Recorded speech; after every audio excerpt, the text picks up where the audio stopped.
சொந்தங்கள் எல்லாருக்கும் அன்பார்த்த வணக்கம். பூரிகிழமை நான் சரியாக யாழ்ப்பாண பல்கலைக்கழகத்தினுடைய ஃபுட் ஃபெஸ்டிவலுக்கு போயிருந்தேன். இந்த ஃபுட் ஃபெஸ்டிவலில் நான் பார்த்த வியந்த விடயங்களை நான் கேப்சர் பண்ணி முடியும். அதைத்தான் நான் இப்போ உங்களுக்கு சொல்ல போகிறேன்.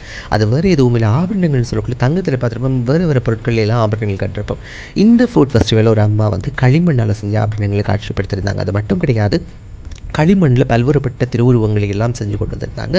அதில் எனக்கு பிடிச்சது 2 முருகன் பிடிச்சிருந்துச்சு. எனக்கும் என்னோடய ஃப்ரெண்டுக்கும் சொல்லி அதை நான் வாங்கி கொண்டேன். அவங்க பல்வேறுபட்ட உருவங்களை எல்லாம் செய்கிறாங்க. ஸோ உங்களுக்கும் வேணுமெண்டா மறக்காமலுக்கு இந்த அம்மா கண்டெக்ட் பண்ணுங்க. அது மட்டும் கிடையாது, இன்னும் ஒரு அம்மாவையும் நான் பார்த்து வியந்தது. அது வேறு யாரும் கிடையாது, இந்த ஒரு அம்மா தன்னுடைய 3 பிள்ளைகள் பல்கலைக்கழகங்கள் சென்றிருக்காங்க. இவங்க தன் ஒரு ஆடிட்டராக ஒர்க் பண்ணிவிட்டு இப்போ அதில் இருந்து லீவ் ஆகிட்டு சுய தொழிலில் இறங்கிட்டாங்க.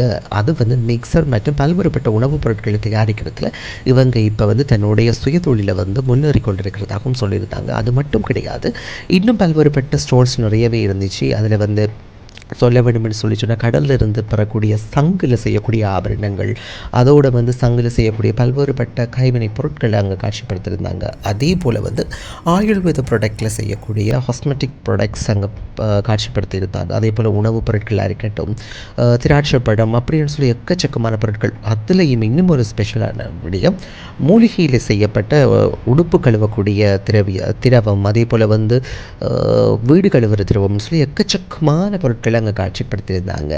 இன்னும் சொல்லணும்னு சொன்னால் இதில் இன்னும் ஒரு விஷயம் பனை ஓலையால் வைக்கப்பட்ட பல்வேறு பொருட்களையும் இங்கே காட்சிப்படுத்தியிருந்தாங்க. யாழ்ப்பாணம் என்றாலே பனைமரம்னு சொல்லி எல்லாருக்குமே தெரியும்.